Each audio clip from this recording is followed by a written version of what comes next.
Hi hello ಎಲ್ರಿಗೂ ನಮಸ್ಕಾರ. ನೀವು ನೋಡ್ತಿದ್ರೆ SSTV. ನಾನು ವಿಶ್ವ ಶೆಟ್ಟಿ. ನಿಮಗೆಲ್ಲ ಗೊತ್ತೇ ಇರ್ಬೋದು, ಇದೇ ಡಿಸೆಂಬರ್ 29ರಂದು ನಮ್ಮ ಕಾಟೇರ ಚಿತ್ರ ರಿಲೀಸ್ ಆಗ್ತಿದೆ. ಎಲ್ಲ ಕಡೆನೂ ಅದ್ಭುತ ಪ್ರತಿಕ್ರಿಯೆ ಸಿಗ್ತಾ ಇದೆ. ಟ್ರೈಲರ್ ಕೂಡ ರಿಲೀಸ್ ಆಗಿದೆ, ಸಾಂಗ್ ಕೂಡ ರಿಲೀಸ್ ಆಗಿದೆ, ಎಲ್ಲನೂ ಕೂಡ ಟ್ರೆಂಡಿಂಗಲ್ಲಿದೆ ಅಂತಲೇ ಹೇಳ್ಬೋದು. ಇವತ್ತು ನಮ್ಮ ಜೊತೆ ಮಾತಾಡೋಕ್ಕೆ, ಆ ಚಿತ್ರದ ಬಗ್ಗೆ ಮಾತಾಡೋಕ್ಕೆ, ಆ ಚಿತ್ರದಲ್ಲಿ ಆ್ಯಕ್ಟ್ ಮಾಡಿರುವಂಥ ಅವಿನಾಶ್ ಸರ್ ಇದ್ದಾರೆ. ಬನ್ನಿ ಮಾತಾಡ್ಸೋಣ. ಅವಿನಾಶ್ ಸರ್ ನಮಸ್ಕಾರ. ಹೇಗಿದ್ದೀರಿ ಸರ್ ಅಂತ? ಚೆನ್ನಾಗಿದೆ. ಓಕೆ, ಕಾಟೇರದಲ್ಲಿ ನಿಮ್ಮ ಪಾತ್ರದ ಬಗ್ಗೆ ಹೇಳೋದಾದರೆ ಏನು ಹೇಳ್ತೀರಾ ಸರ್? ಕಾಟೇರ ಪಾತ್ರ ಹೀರೋಯಿನ್ ತಂದೆ ಪಾತ್ರ ಮಾಡಿದ್ದೀನಿ. ಓಕೆ. ಒಂದು 1970ರ ದಶಕದ ಕತೆ, ಪೀರಿಯಡ್ ಕತೆ. ಹೌದು. ಅದರಲ್ಲೊಂದು ಈ ಪಾತ್ರ ತಂದೆ ಪಾತ್ರ, ಅದು ಕೂಡ ಬೇರೆ ಪಾತ್ರಗಳಿಗಿಂತ ಸ್ವಲ್ಪ ವಿಭಿನ್ನವಾಗಿದೆ. ಪಾತ್ರಕ್ಕೆ ಒಂದು ಡಾರ್ಕ್ ಶೇಡ್ ಇದೆ, ಜೊತೆಗೆ ಒಂದೊಂದು ದ್ವಂದ್ವ ಇದೆ. ಅವನು ಒಳ್ಳೆಯವನು, ಕೆಟ್ಟವನು, ಎಲ್ಲವೂ ಆಗ್ತಾನೆ ಅವನು. ಸೊ ಆ ಥರ ಶೇಡ್ಸ್ ಇರೋವಂಥ ಪಾತ್ರ. ನಿರ್ದೇಶಕರು ಅದನ್ನು ತುಂಬ ಚೆನ್ನಾಗಿ ಉಪಯೋಗಿಸ್ಕೊಂಡು ಚೆನ್ನಾಗಿ ನನ್ನ ಕೆಲ ಆ್ಯಕ್ಟ್ ಮಾಡಿಸಿದ್ದಾರೆ. ಅವಿನಾಶ್ ಸರ್ ನಾವು ನೋಡಿರುವಾಗೆ ತುಂಬ ನೆಗೆಟಿವ್ ಕ್ಯಾರೆಕ್ಟರಲ್ಲೇ ಪ್ಲೇ ಮಾಡ್ಕೊಂಡು ಬಂದವರು. ಈ ಚಿತ್ರದಲ್ಲಿ ನೆಗೆಟಿವ್ ಕ್ಯಾರೆಕ್ಟರ್ ಪ್ಲೇ ಮಾಡಿದ್ವಿ, ಯಾವುದು ಒಂದು ಹೇಗೆ ಅಂತ ಚಿತ್ರದಲ್ಲಿ? ಅದು ನೆಗೆಟಿವ್ ಪಾಸಿಟಿವ್ ಅಂತ ಸಿನಿಮಾ ನೋಡಿದ್ಮೇಲೆ ಹೇಳ್ಬೇಕು ನೀವು. ಓಕೆ, ಅಂದರೆ ನಾವು ನೋಡಿರುವಂಥ ಅವಿನಾಶ್ ಸರ್ನ ಎಲ್ಲ ಸಿನಿಮಾದಲ್ಲೂ ಇದೇ ಥರ ನೋಡಿದ್ದು, ಆ ಕಾರಣದಿಂದ ಇಲ್ಲಿ ಈ ಸಿನಿಮಾದಲ್ಲಿ ಸ್ವಲ್ಪ ವಿಭಿನ್ನವಾಗಿ ಕಾಣ್ತೀನಿ ಅನ್ಸುತ್ತೆ ನಿಮಗೆ. ಪಾತ್ರಗಳನ್ನು ನಾನು ಹಲವಾರು ಸಿನಿಮಾಗಳಲ್ಲಿ ಮಾಡಿದ್ದೀನಿ. ಈ ಸಿನಿಮಾ ನನಗೆ ಈ ಪಾತ್ರ ಸ್ವಲ್ಪ ವಿಭಿನ್ನವಾಗಿದೆ ಅಂತ ಅನ್ಸುತ್ತೆ ಬೇರೆ ಪಾತ್ರಗಳಿಗಿಂತ. ನಿಮಗೆ ಇತ್ತೀಚೆಗಿನ ಪಾತ್ರಗಳೇ ಸ್ವಲ್ಪ ಹೊಸತನ ಇದೆ ಅಂತ. ಹೌದು. ಯಾಕೆ ನಿಮ್ಗೆ ಹಾಗೆ ಅನ್ಸುತ್ತೆ ಅಂತ? ವಿಕಾಸದ ಪಾತ್ರ ಅಂದರೆ ಇದು 70 ಅಲ್ಲ, ಪಾತ್ರಕ್ಕೆ ಇರುವಂತ ತೂಕ, ಪಾತ್ರಕ್ಕೆ ಇರುವಂತಹ ಕಾಂಪ್ಲೆಕ್ಸಿಟೀಸ್ ಅವೆಲ್ಲ ನೋಡಿದಾಗ ಒಂದು ಬೇರೆ ರೀತಿ ಪಾತ್ರ ಅಂತ ಅನ್ಸುತ್ತೆ. ಓಕೆ. ತಂದೆ ಆದ್ರೂ ಕೂಡ ಅದಕ್ಕೊಂದು ಡೈಮೆನ್ಷನ್ ಇದೆ ಅಂತ ಅನ್ಸುತ್ತೆ. ಹೌದು ಹೌದು. ಅಂದ್ರೆ ಇದು ಉಳುವನಿಗೆ ಭೂಮಿ ಆ ನೀತಿ ಅಡಿ ಮಾಡಿದಂಥ ಚಿತ್ರ ಇದು. ಆ ಪೀರಿಯಡ್ ಅಲ್ಲಿ ಮಾಡಿದಂಥ ಸಿನಿಮಾ ಬಹಳ ಗಂಭೀರವಾದ ಸಮಸ್ಯೆ ಅವಾಗ. ಅದು ರೈತರ ಸಮಸ್ಯೆ ಅವಾಗ್ಲೂ ಇದೆ, ಇವಾಗ್ಲೂ ಇದೆ. ಅದು ಅದೇನು ಸಾಲ್ವ್ ಆಗಿಲ್ಲ ಬಿಡಿ ಅದು. ಸೊ ಆ ಸಮಸ್ಯೆ ಯಾವತ್ತಿದ್ರೂ ಬಹಳ ಅರ್ಥಪೂರ್ಣ, ಬಹಳ ರೆಲೆವೆಂಟ್. ಆ ಸಮಸ್ಯೆ ಇಟ್ಕೊಂಡು ಇವತ್ತು ಆ ಸಿನಿಮಾ ಮಾಡಿದ್ದಾರೆ. ಆ ಪೀರಿಯಡ್ ಸಿನಿಮಾ ಮಾಡಿದ್ರು ಕೂಡ ರೈತರ ಸಮಸ್ಯೆ ಇವತ್ತಿಗೂ ಕೂಡ ಬಹಳ ಹೌದು ಇದ್ದೇ ಇದೆಯಲ್ಲ. ಸಮಸ್ಯೆ ಇನ್ನೂ ಏನು ಸಾಲ್ವ್ ಆಗಿಲ್ಲ. ಅದು ರೈತರ ಸಮಸ್ಯೆಗಳು ಇನ್ನೂ ಹೋಗಿಲ್ಲ. ಸೊ ಬಹಳ ಇಲ್ಲಿ ಇವತ್ತಿಗೂ ಕೂಡ ಬಹಳ ಅಂದರೆ ಡೈರೆಕ್ಟ್ರು ಆ ಒಂದು ಗಂಭೀರವಾದ ಸಮಸ್ಯೆ ತಗೊಂಡು ಅದಕ್ಕೆ ಎಲ್ಲ ಬೇಕಾದಂಥ ಒಂದು ಎಮೋಷನಲ್ ಇದು ಕಂಟೆಂಟು, ಆ್ಯಕ್ಷನ್ನು, ನಮ್ಮ ಸೂಪರ್ ಸ್ಟಾರ್ ದರ್ಶನ್ಗೆ ಬೇಕಾದಂಥ ಎಲ್ಲ ಮಾಸ್ ಎಲಿಮೆಂಟ್ಸು ಎಲ್ಲ ವರ್ಗದ ಜನಕ್ಕೂ ಇಷ್ಟ ಆಗೋ ಥರ ಮಾಡಿದ್ದಾರೆ ಸಿನಿಮಾನ. ಹೌದು. ಅಂದರೆ ಅವಿನಾಶ್ ಸರ್ ಈ ಪೋಷಕ ಪಾತ್ರದಲ್ಲಿ ನಟಿಸಿದಂಥವ್ರು. ಅವಿನಾಶ್ ಸರ್ಗೆ ಏನಾದರೂ ಒಂದು ಆಸೆ ಇತ್ತ, ನಾನು ಕೂಡ ಹೀರೋ ಆಗ್ಬೇಕು, ಆ ಥರದ್ದು ಏನಾದರೂ ಆಸೆ ಇದ್ದಿತ್ತಂತ? ಇಲ್ಲ ಇಲ್ಲ, ನನಗೆ ಆ ಥರ ಯಾವತ್ತು ನಾನೊಬ್ಬ ನಟನಾಗೆ ಬಂದವನು, ರಂಗಭೂಮಿಯಿಂದ ಬಂದವನು ನಾನು. ಅಂದರೆ ಸ್ಟಾರ್ಟಿಂಗಲ್ಲಿ ಆ ಥರದ್ದು ನಾನು ಹೀರೋ ಆಗಬೇಕು ಅಂತ ನಾನು ಪ್ರಿಪೇರ್ ಆಗಿ ಬರಲೇ ಇಲ್ಲ. ನಟನಾಗಬೇಕು ಅಂತ ಬಂದೆ, ನಟನಾದೆ ಅಷ್ಟೇ. ಓಕೆ. ಈ ನೀವೊಂದು ಸಮಸ್ಯೆ ಬಗ್ಗೆ ಹೇಳ್ತಿದ್ದೀರಿ, ರೈತರ ಸಮಸ್ಯೆ, ಅದು ಯಾವತ್ತೂ ಕೂಡ ಬಗೆಹರಿತಾ ಇಲ್ಲ, ಇನ್ನೂ ಸಮಸ್ಯೆ ಹಾಗೆ ಕಂಟಿನ್ಯೂ ಆಗ್ತಾನೆ ಇದೆ ಅಂತ ಹೇಳ್ತಾ ಇದ್ದೀವಿ. ಅಂದರೆ ಸಮಸ್ಯೆ, ರೈತರ ಸಮಸ್ಯೆ ಇನ್ನೂ ಯಾವುದೂ ಹೋಗಿಲ್ಲ ರೀ. ನಮ್ಗೆಲ್ಲೋ ಒಂದು ಬೆಂಗಳೂರಿನಲ್ಲಿ ಕೂತ್ಕೊಂಡು ನಾವು ರೈತರ ಸಮಸ್ಯೆ ಬಗ್ಗೆ ಮಾತಾಡೋಕ್ಕಾಗಲ್ಲ. ಎಲ್ಲೋ ಒಂದು 4 ಜನ ರೈತರ ಸಮಸ್ಯೆ ಬಗ್ಗೆ ಇಶ್ಯೂ ಮಾಡ್ಕೊಂಡು ಮಾತಾಡೋರೆಲ್ಲ ಮೇಲ್ಮಟ್ಟದಲ್ಲಿ ಮಾತಾಡ್ತಾರೆ. ಬಟ್ ನಿಜವಾದ ರೈತರು, ನೀವು ಉತ್ತರ ಕರ್ನಾಟಕಕ್ಕೆ ಹೋದ್ರೆ ಅಥವಾ ತೀರಾ ಒಳಗಡೆ ಹೋದ್ರೆ ನಿಜವಾದ ರೈತರುಗಳು ದಿನ ಬೆಳಗ್ಗೆ ಗದ್ದೆಗೆ ಹೋಗಿ ಉಳೋರು, ಅವ್ರ ಪ್ರಾಬ್ಲಮ್ಗಳು, ಸಮಸ್ಯೆಗಳು ಯಾವುದೂ ಅಷ್ಟೊಂದು ರೀತಿ ಪೂರ್ತಿ ಸಾಲ್ವ್ ಆಗಿಲ್ಲ. ಅದ್ರ ಬಗ್ಗೆ ಕೆಲಸಗಳು ನಡೀತಾ ಇರ್ಬೋದು, ಮಾಡ್ತಾ ಇರ್ಬೋದು. ಬಟ್ ನಿಜವಾಗ್ಲೂ ರೈತರ ಸಮಸ್ಯೆಗಳು ಎಲ್ಲಿ ಅವ್ರು ಬೆಳೆದಿದ್ದಕ್ಕೆ ಅವ್ರಿಗೆ ಸರಿಯಾದ ಬೆಲೆ ಸಿಗ್ತಾ ಇಲ್ಲ. ಅವ್ರಿಗೆ ಸರಿಯಾದ ಟೈಮ್ಗೆ ಮಳೆ ಬರದೇ ಇದ್ರೆ ಕಷ್ಟ, ಅವ್ರಿಗೆ ಸರಿಯಾದ ಕಷ್ಟ, ಅತಿವೃಷ್ಟಿ ಅನಾವೃಷ್ಟಿ ಆಗುತ್ತೆ. ಯಾವಾಗಲೂ ಪಾಪ ಒಂದು ರೀತಿಯಲ್ಲಿ ಅಯ್ಯೋ ಹಿಂಗೆ ಈ ಥರ ಇದ್ದಾರೆ ರೈತರುಗಳು. ನಿಜವಾಗ್ಲೂ ಪೂರ್ತಿ ಒಂಥರ ಸೇಫ್ ಅಂತ ಅನ್ನಿಸ್ತಾ ಇಲ್ಲ ರೈತರು ಯಾವತ್ತೂ ಕೂಡ. ಅವ್ರಿಗೆ ಸಮಸ್ಯೆಗಳು ಇದ್ದೇ ಇದೆ ಅವ್ರಿಗೆ. ಸೊ ಅದು ಯಾವತ್ತಿದ್ದರೂ ಜೀವಂತವಾಗೇ ಇದೆ. ಅದಕ್ಕೆ ನಾನು ಈ ಕತೆ ಭಾಳ ಮುಖ್ಯ ಅಂತ ಹೇಳೋದು. ನಿಮಗೆ ಎಷ್ಟು ಖುಷಿ ಕೊಡ್ತಂತ ಈ ಪಾತ್ರದ ಬಗ್ಗೆ, ನೀವು ಆಯ್ಕೆ ಮಾಡಿಕೊಂಡ ಪಾತ್ರದ ಬಗ್ಗೆ? ಪಾತ್ರ ಆಯ್ಕೆ ಅಂತಂದರೆ ನನಗೆ ತರುಣ್ ಅವ್ರು ಫೋನ್ ಮಾಡಿ, ಅವಿನಾಶ್ ಅವರು ನೀವು ಪಾತ್ರ ಮಾಡ್ತಿದ್ದೀನಿ ಅಂದ್ರೂ ಮಾಡ್ತಿದ್ದೀನಿ ಅಂತ. ಯಾಕಂದರೆ ನನಗೆ ಕೆಲವು ನಿರ್ದೇಶಕರ ಬಗ್ಗೆ ಅಪಾರವಾದ ನಂಬಿಕೆ ಇದೆ. ಹೌದು. ಯಾಕಂದರೆ ನಾನು ಏನು ಕೇಳೋಕ್ಕೆ ಹೋಗಲ್ಲ. ಈಗ ತರುಣ್ ಅವರಾಗಲಿ ಕೆಲವು ನಿರ್ದೇಶಕರು ಹೇಳಿದಾಗ ಅವಿನಾಶ್ ಅವರು ನೀವು ಪಾತ್ರ ಮಾಡ್ತಿದ್ದಾರೆ ಅಂದರೆ ನನಗೆ ಗೊತ್ತು ಇವರು ನನಗೆ ಒಳ್ಳೆ ಪಾತ್ರ ಕೊಟ್ಟಿರ್ತಾರೆ, ಚೆನ್ನಾಗಿ ಮಾಡಿಸ್ತಾರೆ, ಎಲ್ಲವೂ ಗೊತ್ತಿರುತ್ತೆ, ಅದರಿಂದ ಏನೂ ಕೇಳಕ್ಕೆ ಹೋಗಲ್ಲ. ತರುಣ್ ಫೋನ್ ಮಾಡಿ ಸರ್ ಅವಿನಾಶ್ ಈ ಪಾತ್ರ ಮಾಡಬೇಕು ಅಂತ ಪಾತ್ರದ ಬಗ್ಗೆ ಹೇಳಿದ್ರು, ತುಂಬಾ ಇಷ್ಟ ಆಯ್ತು ಪಾತ್ರ ನನಗೆ, ಮಾಡ್ತೀನಿ ಅಂತ ಹೇಳಿದ್ರು. ಈ ಸಿನಿಮಾದಲ್ಲಿ ಕೂಡ ತುಂಬಾ ದೊಡ್ಡ ತಾರಬಳಗನೇ ಇದೆ ಅಂತ ದೊಡ್ಡ ತಾರಬಳಗ ಇದೆ, ದೊಡ್ಡದಾಗಿದೆಯಲ್ಲ, ಎಲ್ಲರೂ ಇದ್ದಾರೆ, ಎಲ್ಲಾ ಕನ್ನಡ ನಟರು ಇದ್ದಾರೆ. ಶ್ರುತಿ ಅವರು ಕೂಡ ಇದ್ದಾರೆ, ಶ್ರುತಿ ಅವರಿದ್ದಾರೆ, ಶ್ರೀನಿವಾಸ ಮೂರ್ತಿ ಅವರಿದ್ದಾರೆ, ಬಿರಾದಾರ್ ಇದ್ದಾರೆ, ವಿನೋದ್ ಆಳ್ವ ಅವರಿದ್ದಾರೆ, ಕುಮಾರ್ ಗೋವಿಂದ್ ಅವರಿದ್ದಾರೆ, ಎಲ್ಲರೂ ಇದ್ದಾರೆ, ತುಂಬಾ ಜನ ಕಲಾವಿದರಿದ್ದಾರೆ. ಅಂದ್ರೆ ಈ ಪಾತ್ರ ನೀವೊಂದು ಇದು ರೈತರ ಸಮಸ್ಯೆ ಬಗೆಹರಿತಿಲ್ಲ, ಈ ಕಾವೇರಿ ಸಮಸ್ಯೆ ಕೂಡ ಬಗೆಹರಿತಿಲ್ಲ, ಅಂದ್ರೆ ಇವೆರಡು ಸಮಸ್ಯೆ ಕೂಡ ಹಾಗೆ ಉಳಿದಿದೆ ಅಂತ ಅನ್ಸುತ್ತೆ ನಿಮ್ಗೆ ಅಂತ?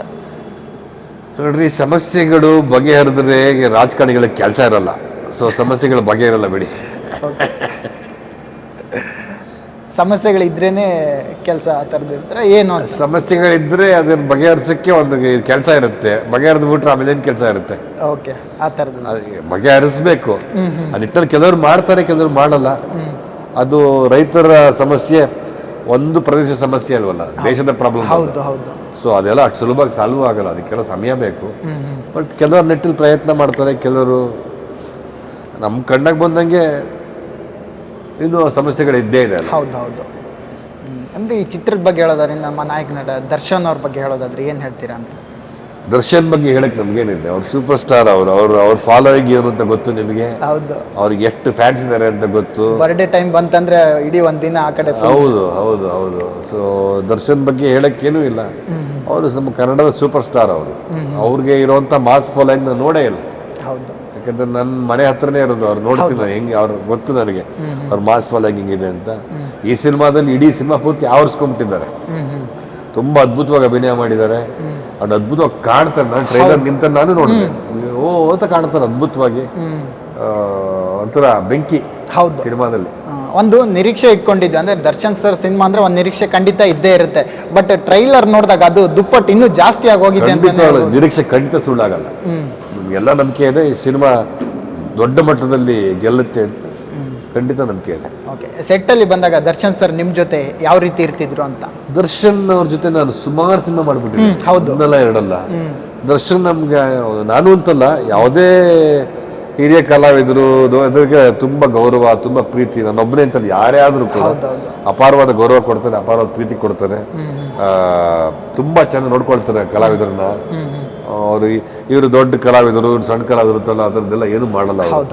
ಒಳ್ಳೆ ಹೃದಯ ಇರೋದ್ರಿಂದ ಅವ್ರಿಗೆ ಎಲ್ಲರನ್ನೂ ಚೆನ್ನಾಗಿ ನೋಡ್ಕೊಳ್ತಾರೆ.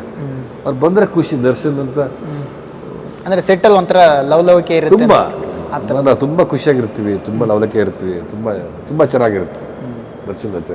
ಅವ್ರಿಗೆ ಆತರ ತಾವು ಹೀರೋ ಆ ಥರದ್ದೆಲ್ಲ ಏನು ತೋರಿಸ್ಕೊಳ್ಳಲ್ಲ ದರ್ಶನ್ ಅವರು. ಆ ಥರದ್ದೆಲ್ಲ ಏನೂ ಇರೋಲ್ಲ. ನಮ್ಗಳ ಜೊತೆನೇ ಇರ್ತಾರೆ, ಕೂತಿರ್ತಾರೆ, ಎಲ್ಲರ ಜೊತೆ ಮಾತಾಡ್ತಾರೆ, ಜನಗಳ ಜೊತೆನೂ ಅಷ್ಟೇ. ಹೌದಾ? ಅಲ್ಲ, ಕೂತಿದ್ದಾಗ ನಿಮ್ ಜೊತೆ ಎಲ್ಲ ಶೂಟಿಂಗ್ ಎಲ್ಲ ಇರ್ತಾ ಇರಲಿಲ್ಲ, ಅವಾಗ ಕೂತಲ್ಲಿ ಏನ್ ಮಾತಾಡ್ತಿದ್ರಿ ಅಂತ? ಜನರಲ್ ಆಗಿ ಎಲ್ಲ ವಿಚಾರ ಮಾತಾಡ್ತೀನಿ ನಾನು. ಅವ್ರ ಕಾರ್ ಬಗ್ಗೆ ಕೇಳ್ತೀನಿ, ಅವ್ರ ಕಾರ್ಗಳ ಬಗ್ಗೆ ನಂಗೆ ಭಾಳ ಆಸೆ ಕೇಳಕ್ಕೆ. ಅವ್ರ ಕಾರ್ಗಳ ಬಗ್ಗೆ, ಯಾವ ಕಾರ್ ತಗೊಂಡಿದ್ದಾರೆ, ಅವ್ರಿಗೆ ಒಂದು ತುಂಬಾ ಕಾರ್ಗಳು ತಗೊಂಡಿದ್ದಾರೆ, ಅದೆಲ್ಲ ವಿಚಾರಿಸ್ತಾ ಇರ್ತೀನಿ. ಅವ್ರು ಫಾರಿನ್ ಹೋಗ್ತಾ ಇರ್ತಾರೆ, ಅದ್ರ ಬಗ್ಗೆ ವಿಚಾರಿಸ್ತಾ ಇರ್ತೀವಿ. ಏನೇನು ಎಲ್ಲ ವಿಚಾರ ಮಾತಾಡ್ತಾ ಇರ್ತೀವಿ ಜನರಲ್ ಆಗಿ. ಅಂದ್ರೆ ನೀವು ಮೊದಲು ನೋಡುವಂತ ದರ್ಶನ್ ಸರ್ಗೂ ಇವಾಗ ನೋಡಿ ಏನ್ ಡಿಫ್ರೆನ್ಸ್ ಕಾಣಿಸುತ್ತೆ ಅಂತ ನಿಮ್ಗೆ? ಡಿಫ್ರೆನ್ಸ್ ಏನಾಗಿದೆ ಅಂದ್ರೆ, ಅವರು ತುಂಬಾ ಎತ್ತರಕ್ಕೆ ಬೆಳೆದಿದ್ದಾರೆ, ತುಂಬಾ ದೊಡ್ಡ ಸೂಪರ್ ಸ್ಟಾರ್ ಆಗಿದ್ದಾರೆ. ಆದ್ರೆ ಮನಸ್ಸು ಹೃದಯ ಎರಡು ಏನು ಬದಲಾಗಿಲ್ಲ, ಹಂಗೆ ಇದೆ.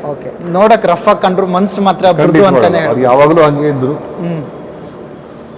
ಅದು ಹಂಗನ್ಸುತ್ತೆ ನೋಡಿದಾಗ. ಬಟ್ ನನಗೆ ಗೊತ್ತು ಅವ್ರು ಏನು ಅಂತ. ನಿಮ್ಗೆ ಯಾವಾಗಲೂ ಅವ್ರೇನು ಇಷ್ಟು ದೊಡ್ಡ, ಅವರು ಮೊದಲನೇ ಸಿನಿಮಾ, ಎರಡನೇ ಸಿನಿಮಾಯಿಂದ ಆಕ್ಟ್ ಮಾಡಿದ್ದೀನಿ, ಇಲ್ಲಿವರೆಗೂ ನೋಡಿದ್ದೀನಿ. ಅವರಲ್ಲಿ ಆ ಥರದ್ದು ಯಾವ ಬದಲಾವಣೆ ನಾನು ನೋಡಿಲ್ಲ. ಅದೇ ನಮ್ಗೆ ಎಲ್ಲ ಪ್ರತಿ ಯಾರಿಗೇ ಆಗ್ಲಿ ದೂರಿಂದ ನೋಡುವಾಗ ಅನ್ಸುತ್ತೆ. ಅವ್ರ ಹತ್ರ ಹೋಗಿ ನೋಡಿದಾಗೆ ದರ್ಶನ್ ಸರ್ ಏನಂತ ಗೊತ್ತಾಗಲ್ಲ, ಅವ್ರ ವ್ಯಕ್ತಿತ್ವ ಏನಂತ ಗೊತ್ತಾಗಲ್ಲ. ಓಕೆ, ನಮ್ಮ ತರುಣ್ ಸುಧೀರ್ ಅವರ ಡೈರೆಕ್ಷನ್ ಬಗ್ಗೆ ಹೇಳೋದಾದ್ರೆ? ತರುಣ್ ಸುಧೀರ್ ನನಗೆ ಬಹಳ ಪ್ರಿಯವಾದ ನಿರ್ದೇಶಕರು. ನಾನು ಇದನ್ನು ಅವ್ರದ್ದು ಮೂರನೇ ಸಿನಿಮಾ. ಹೌದು, ಅವ್ರ ಜೊತೆ ನಂದು ಮೂರನೇ ಸಿನಿಮಾ. ಚೌಕದಿಂದ ಮಾಡಿದ್ದೀನಿ. ರಾಬರ್ಟ್ ಒಂದು ಸಣ್ಣ ಪಾತ್ರ ಮಾಡಿದ್ದೀನಿ, ಇದನ್ನು ಮಾಡಿದ್ದೀನಿ. ತರುಣ್ ತುಂಬಾ ಸಿನಿಮಾ ಬಗ್ಗೆ, ಕತೆ ಬಗ್ಗೆ ತುಂಬಾ ಕ್ಲಾರಿಟಿ ಇರುತ್ತೆ. ಒಂದು ಚೂರು ಟೆನ್ಷನ್ ಆಗಲ್ಲ, ತಾಳ್ಮೆಯಿಂದ ನಗನಗ್ತಾ ಇರ್ತಾರೆ.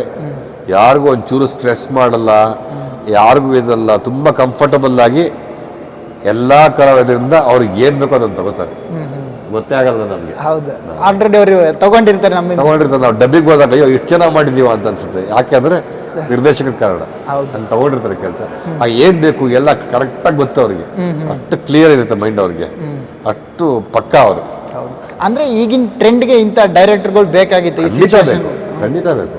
ಟ್ರೆಂಡ್ ಬದಲಾಗ್ತಾನೆ ಇರುತ್ತೆ. ಹೌದು, ಈಗಿನ ಜನರೇಷನ್ ಹುಡುಗರು ಬೇಕಲ್ವಾ? ಇವತ್ತಿನ ಜನರೇಷನ್ಗೆ ಯಾವ ತರ ಸಿನಿಮಾ ಬೇಕು, ಯಾವ ತರ ಕಥೆಗಳು ಬೇಕು, ಯಾವ ತರ ಅಪೀಲ್ ಆಗತ್ತೆ, ಯಾವ ತರ ತೋರಿಸ್ಬೇಕು, ಅದೆಲ್ಲ ಈಗಿನ ಹುಡುಗರ ಜನರೇಷನ್, ಈಗಿನ ಹುಡುಗರ ಮೆಂಟಾಲಿಟಿ ಏನು ಅಂತ ಈಗಿನ ಹುಡುಗರಿಗೆ ಗೊತ್ತಲ್ವಾ? ಹೌದು. ಸೊ ಅವರೆಲ್ಲ ಬಹಳ ಮುಖ್ಯ ಆಗ್ತಾರೆ. ಎಲ್ಲ future of Kannada cinema industry. ಹೌದು. ಅಂದ್ರೆ ಹೊಸಬ್ರು ಅಂತ ಇದ್ದಾಗ ನಮ್ಮ ಆರಾಧನ ಕೂಡ ಇದು ಡೆಬ್ಯೂ ಮೂವಿ ಅಂತ. ಆರಾಧನ ಅಫ್ಕೋರ್ಸ್ ಮಹಾರಾಷ್ಟ್ರದ ಮಗಳು, ರಾಮ್ ಅವ್ರ ಮಗಳು. ಮಹಾರಾಷ್ಟ್ರ ಜೊತೆ ಸುಮಾರು ಸಿನಿಮಾ ಮಾಡಿದ್ದೀನಿ. ರಾಮ್ ಅವ್ರ ಬ್ಯಾನರ್ಲಿ ಸುಮಾರು ಸಿನಿಮಾ ಮಾಡಿದ್ದೀನಿ. ಹೌದು. ಮಹಾರಾಷ್ಟ್ರಿ ಮಗಳು ತುಂಬ ಡೆಡಿಕೇಶನ್ ಇದೆ, ತುಂಬ ಫೋಕಸ್ಡ್ ಆಗಿ ಕೆಲಸ ಮಾಡ್ತಾರೆ, ತುಂಬ ಅಪಾರವಾದ ಆಸಕ್ತಿ ಇದೆ ಆಕ್ಟಿಂಗ್ ಬಗ್ಗೆ. ಎಲ್ಲರೂ ಹೇಳೋರು ಒನ್ ಟೇಕ್ ಆರ್ಟಿಸ್ಟ್ ಅಂತ. ಟೇಕಲ್ ಮಾಡಿದ್ರು ನನ್ನ ಜೊತೆ ಒಂದು ಇಡೀ ಸಿನಿಮಾ ಒಂದು ಟೇಕಲ್ ಮಾಡಿದ್ರು, ಒಂದು ಇಡೀ ಸೀನ್ ಒಂದು ಟೇಕಲ್ ಮಾಡಿದ್ರು. ಸೊ ಎಲ್ಲಾ ತರದ ಕ್ವಾಲಿಟೀಸು ಇದೆ. ನಮ್ಮ ಹುಡುಗಿ, ನಮ್ಮ ಮಾಲಾಶ್ರೀ ಮಗಳು, ನಮ್ಮ ರಾಮು ಅವ್ರ ಮಗಳು ಚೆನ್ನಾಗಿ ಬೆಳೆದು ರಾಮು ಅವ್ರ ಮಾಲಾಶ್ರೀ ಹತ್ರಕ್ಕೆ ಬೆಳಿಲಿ ಅಂತ ನಾವೆಲ್ಲ ಹಾರೈಸ್ತೀವಿ. ಈ ಸಿನಿಮಾ ಗೆದ್ದು ಅದಾಗತ್ತೆ ಅಂತ ನಂಬಿಕೆನೂ ಇದೆ. ಖಂಡಿತ ಅದು ಆ ಬೆಳವಣಿಗೆ ಅವರಲ್ಲಿ ಕಾಣ್ತಾ ಇದೆ. ಟ್ರೈಲರ್ ಅಲ್ಲಿ ಆಗಿರ್ಬೋದು, ಸಾಂಗ್ ಎಲ್ಲ ಆಗಿರ್ಬೋದು, ಅವ್ರ ಪರ್ಫಾರ್ಮೆನ್ಸ್ ತುಂಬಾ ಜೊತೆಗೆ ಬಹಳ ತುಂಬಾ ಬಹಳ ಹಂಬಲ್ ಹುಡುಗಿ, ಯಾವ ಥರದ್ದು ಇದು ಇಲ್ಲ. ಸೊ ಖಂಡಿತ ಅವ್ರಿಗೆ ಗೆಲುವು ಬರುತ್ತೆ. ಅವರು ತುಂಬಾ ಎಫರ್ಟ್ ಹಾಕಿದ್ರು ಸಿನಿಮಾದಲ್ಲಿ. ತುಂಬಾ ಕಷ್ಟವಾದ ಪಾತ್ರ. ಮೊದಲನೇ ಸಿನಿಮಾಕ್ಕೆ ಈ ತರ ಪಾತ್ರ ಮಾಡೋದು ಸುಲಭ ಅಲ್ಲ. ನಿರ್ದೇಶಕರು ಜೊತೆಗೆ ಹೀರೋಯಿನ್ ಕೂಡ ತುಂಬಾ ಕೆಲಸ ಮಾಡಿ ತುಂಬಾ ಚೆನ್ನಾಗಿ ಪಾತ್ರ ಮೂಡಿ ಬಂದಿದೆ. ಸಕ್ಸಸ್ ಆಗುತ್ತೆ ಅನ್ನೋ ನಂಬಿಕೆ ನನಗೆ. ಓಕೆ, ತರುಣ್ ಸರ್ ಒಂದು ಮಾತು ಹೇಳ್ತಾ ಇದ್ರು, ನಾವೆಲ್ಲ ದರ್ಶನ್ ಸರ್ ಪಕ್ಕ ನಿಂತು ಒಂದು ಫೋಟೋ ತಗೊಳಕ್ಕೆ ಒಂದು ಸ್ವಲ್ಪ ಭಯ ಆಗುತ್ತೆ. ಆದ್ರೂ ಫಸ್ಟ್ ಶಾಟ್ ಅಲ್ಲಿ ಹೊಸೊಬ್ರು ಅವ್ರ ಕುತ್ತಿಗೆಗೆ ಒಂದು ಕತ್ತಿ ಇಡಬೇಕು, ಅದು ಫಸ್ಟ್ ಶಾಟ್ ಅಂತೆ. ಆ ಶಾಟ್ ಹೌದು ಹೌದು. ಅಂದ್ರೆ ನೀವು ದರ್ಶನ್ಗೂ ಹೇಳ್ಬೇಕು, ದರ್ಶನ್ ಅಷ್ಟು ಕಂಫರ್ಟಬಲ್ ಹುಡುಗಿ ಧೈರ್ಯನ ಮೆಚ್ಚಬೇಕು. ಜೊತೆಗೆ ದರ್ಶನ್ ಅಂತ ದೊಡ್ಡ ಹೀರೋ, ಯಾಕಂದ್ರೆ ಅವಳು ಮೊದಲನೇ ಸಿನಿಮಾ ಆರಾಧನಾ ಅದು. ಅಂದ್ರೆ ದರ್ಶನ್ ಅವರು ಇರೋ ಈ ಫಸ್ಟ್ ಸೀನ್ ಅಲ್ಲಿ ಕೂಡ ದರ್ಶನ್ ಅವರು ಅವಳಿಗೆ ಎಷ್ಟು ಕಂಫರ್ಟಬಲ್ ಆಗಿ ಮಾಡ್ಕೊಟ್ಟಿದ್ದಾರೆ ಅಂತ. ಹೌದೌದು, ಇಲ್ಲಾಂದ್ರೆ ಮತ್ತೆ ಅದು ಸಾಧ್ಯ ಇಲ್ಲ. ಆ ತರದಲ್ಲಿ ಒಂದು ಹುಡುಗಿ ಧೈರ್ಯ, ಹುಡುಗಿಗಿರೋ ಇದು, ಜೊತೆಗೆ ದರ್ಶನ್ ಅವರ ಕೋಆಪರೇಷನ್. ಹೌದು, ಮಾಡ್ತೀನಿ ಅಂತ ಧೈರ್ಯ ಬಂದಾಗ ಹುಡುಗಿಗೆ ತುಂಬಾ ತುಂಬಾ ತುಂಬಾ ಸಪೋರ್ಟ್ ಮಾಡಿ, ತುಂಬಾ ಕೋಆಪರೇಟ್ ಮಾಡಿ ದರ್ಶನ್ ಅವರು ಏನ್ ಮಾಡಿದ್ರು ಆ ಸಿನಿಮಾದಲ್ಲಿ. ನೀವು ನೋಡಿರುವಂತ ಆರಾಧನ ಹಿಂದೆ ಅಂದ್ರೆ ಚಿಕ್ಕ ವಯಸ್ಸಿಂದ ನೋಡಿಲ್ಲ ನಾನು ಆರಾಧನ ನೋಡಿದ್ದು. ನಾನು ಹೆಚ್ಚಿಗೆ ನನ್ಗೆ ನೋಡಿಲ್ಲ ಅವ್ರನ್ನ. ಈ ಸಿನಿಮಾದಲ್ಲಿ ಬಂದ್ಮೇಲೆ ನಾನು ಹೆಚ್ಚಿಗೆ ನೋಡಿರೋದು, ಮುಂಚೆ ನೋಡಿಲ್ಲ ನಾನು. ಅಂದ್ರೆ ಮೇಡಮ್ ಮಾಲಾಶ್ರೀ ಮೇಡಮ್ ಕೂಡ ಮೇಡಮ್ ಜೊತೆ ಮಾಡ್ತಿದ್ದೆ. ಬಟ್ ನಾನು ಅವ್ರ ಸೆಟ್ಗೆಲ್ಲ ಬರ್ತಿರ್ಲಿಲ್ಲ ಯಾರು ಮಕ್ಕಳುಗಳು. ಅಂದ್ರೆ ರಾಮು ಸರ್ ರಾಮುನು ಬರ್ತಾರ. ರಾಮು ಅವ್ರು ಸೆಟ್ಗೆ ಬರ್ತಾ ಇರ್ಲಿಲ್ಲ ಯಾವತ್ತೂ.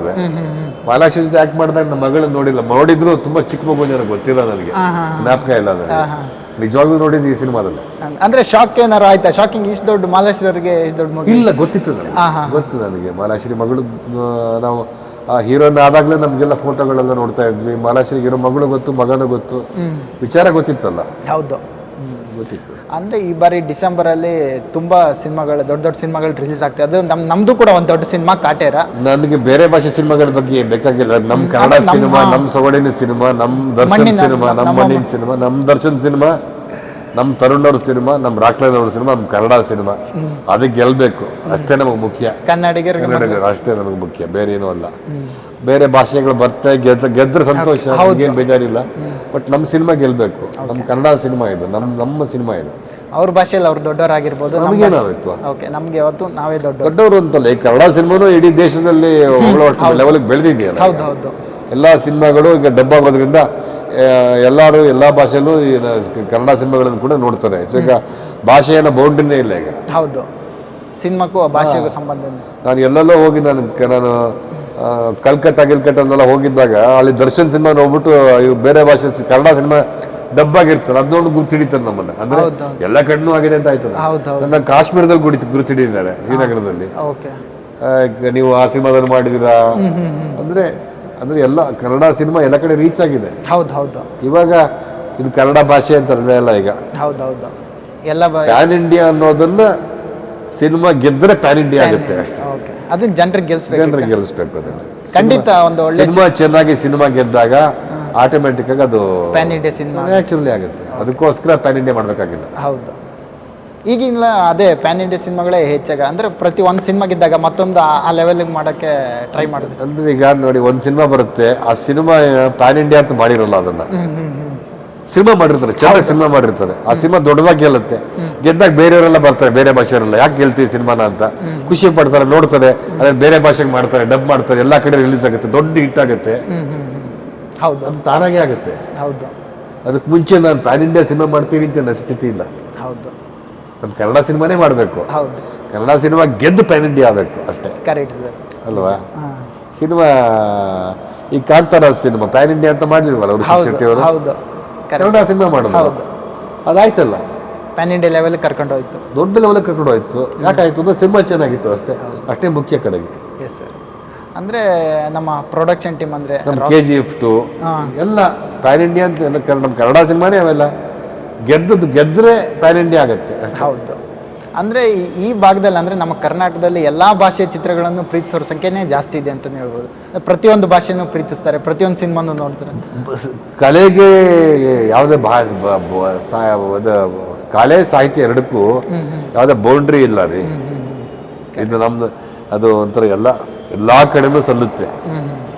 ಕಲಾವಿದರಿಗೆ ಈಗ ಸಿನಿಮಾ, ನಾನು ಎಲ್ಲ ಭಾಷೆ ಸಿನಿಮಾ ನೋಡ್ತೀನಿ, ಚೆನ್ನಾಗಿದ್ರು ನೋಡ್ತೀನಿ. ನಾನು ಕನ್ನಡ ಸಿನಿಮಾ ಮಾತ್ರ ನೋಡ್ತೀನಿ ಅಂತ ಹೇಳಿದ್ನಲ್ಲ ನಾನು. ಹೌದು, ನಾನು ಎಲ್ಲ ಭಾಷೆ ಸಿನಿಮಾ ನೋಡ್ತೀನಿ, ಸ್ಪ್ಯಾನಿಷ್ ಕೂಡ ನೋಡ್ತೀನಿ ನಾನು. ನಿಜಾನ ಸರ್? ಎಲ್ಲ ಭಾಷೆ ಸಿನಿಮಾ ನೋಡ್ತೀನಿ. ಸಿನಿಮಾ ಚೆನ್ನಾಗಿದ್ರೆ ನೋಡ್ತೀನಿ. ಕಲೆಗೆ ಭಾಷೆ ಇಲ್ಲ, ಭಾಷೆ ಬೌಂಡ್ರಿ ಹಾಕ್ಬಾರ್ದು. ಅಂದ್ರೆ ನಮ್ಮ ಈ ಪ್ರೊಡಕ್ಷನ್ ಟೀಮ್ ಬಗ್ಗೆ ಹೇಳೋದಾದ್ರೆ ಏನ್ ಹೇಳ್ತಾರೆ, ನಮ್ಮ ರಾಕ್ಲೈನ್ ಸರ್ ಬಗ್ಗೆ ಹೇಳೋದಾದ್ರೆ? ನಾನು ರಾಕ್ಲೈನ್ ಅವರ ಮೊದಲನೇ ಸಿನಿಮಾದಿಂದ ಆಕ್ಟ್ ಮಾಡ್ಕೊಂಡ್ ಬಂದಿದ್ದೀನಿ. ರಾಕ್ಲೈನ್ ತುಂಬಾ ದೊಡ್ಡ ಬ್ಯಾನರ್. ಹೌದು, ಎಲ್ಲ ಭಾಷೆಗಳು ಮಾಡಿದ್ದಾರೆ. ಗೊತ್ತಿಲ್ಲ, ರಾಕ್ಲೈನ್ ಬ್ಯಾನರ್ ಅಂದ್ರೆ ಆ ಬ್ಯಾನರ್ಲಿ ಮಾಡೋದೇ ಒಂದು ದೊಡ್ಡ ಖುಷಿ. ಅದ್ರ ಜೊತೆಗೆ ರಾಕ್ಲೈನ್ ಅವರು ಸಿನಿಮಾಗೆ ಏನು ಬೇಕು ಎಲ್ಲವನ್ನೂ ಕೊಡ್ತಾರೆ, ಯಾವುದನ್ನು ಕಡಿಮೆ ಮಾಡಲ್ಲ. ಹೌದು, ಯಾಕಂದ್ರೆ ಅಷ್ಟು ದೊಡ್ಡವರು ಹೀರೋ, ದರ್ಶನ್ ಅಂತ ಹೀರೋ ಹಾಕೊಂಡಾಗ ಅದ್ರ ಡಿಮಾಂಡ್ಸ್ ಹೆಂಗಿರ್ತದೆ ಗೊತ್ತು. ಅದನ್ನ ಕೊಡೋ ತಾಕತ್ತು ಅವ್ರಿಗೆ ಕೊಡ್ತಾರೆ. ಎಲ್ಲಾ ಸಿನಿಮಾಗಳು ರಜನಿಕಾಂತ್ ಕೊಟ್ಟಿದ್ದಾರೆ, ಇವ್ರು ಎಲ್ಲರೂ ಕೊಡ್ತಾರೆ. ಅವರು ತುಂಬಾ ದೊಡ್ಡ ಬ್ಯಾನರ್. ಆ ಬ್ಯಾನರ್ ಖುಷಿ ಮಾಡೋದು ಖುಷಿ, ತುಂಬಾ ಖುಷಿ ಆಗುತ್ತೆ ನನಗೆ. ನಾನು ಮೊದಲಿಂದ ಮಾಡ್ಕೊಂಡ್ ಬಂದಿದ್ದೀನಿ ಆ ಬ್ಯಾನರ್ ಮೇಲೆ. ಮೊದಲನೇ ಸಿನಿಮಾ ಎಲ್ಲ ಹಲವಾರು ಸಿನಿಮಾಗಳನ್ನು ಮಾಡ್ಬಿಟ್ಟಿದ್ದೀನಿ. ಹೌದು, ಈಗೆಲ್ಲ ಓವರ್ ಆಲ್ ಶೂಟಿಂಗ್ ಎಲ್ಲ ಕಂಪ್ಲೀಟ್ ಆಗಿದೆ, ರಿಲೀಸ್ ಕೂಡ ರೆಡಿ ಆಗಿದೆ. ಏನು ಹೇಳ್ತೀರಂತ ಸರ್? ಗೆಲ್ಲಬೇಕು ಈ ವರ್ಷ. ಈ ಸಿನಿಮಾ ಗೆದ್ದು ಕ್ರಿಸ್ಮಸ್ ಸಂಭ್ರಮ, ಹೊಸ ವರ್ಷದ ಸಂಭ್ರಮ ಎರಡಕ್ಕಿಂತ ದೊಡ್ಡದಾಗಿ ನಮ್ಮ ಕಾಟೇರ ಸಂಭ್ರಮ ಆಚರಿಸಬೇಕು. ಡಿ ಬಾಸ್ ಫ್ಯಾನ್ಗಳಿಗೆ ಒಂದು ಹಬ್ಬ ಆಗಬೇಕು. ಈ ಸಿನಿಮಾ ಈ ಶುರುವಾದರೆ ಈ ವರ್ಷದ ಕೊನೆಗೆ ಹೊಸ ವರ್ಷಕ್ಕೆ ನಾಂದಿ ಆಗತ್ತೆ. ಇಡೀ ವರ್ಷ ಕನ್ನಡ ಚಿತ್ರರಂಗ ಚೆನ್ನಾಗಿರುತ್ತೆ ಅಂತ ಆಸೆ ಪಡ್ತೀನಿ. ಓಕೆ, ಒಂದು ಮಾತಲ್ಲಿ ನಮ್ಮ ದರ್ಶನ್ ಸರ್ ಅವ್ರ ಬಗ್ಗೆ ಹೇಳೋದಾದ್ರೆ ಏನು ಹೇಳ್ತೀರಂತ? ಒಂದು ಮಾತಲ್ಲಿ ದರ್ಶನ್ ಸರ್ ಅವ್ರ ಬಗ್ಗೆ ಹೇಳೋದಾದ್ರೆ? ಕಾಟೇರ ಅಂದ್ರೆ ದರ್ಶನ್ ಸರ್ ಅಂದ್ರೆ Kaatera. Thank you sir. SS TV cinema ಜಗತ್ತಿನ ಕ್ಷಣ ಕ್ಷಣದ ಸುದ್ದಿಯೊಂದಿಗೆ.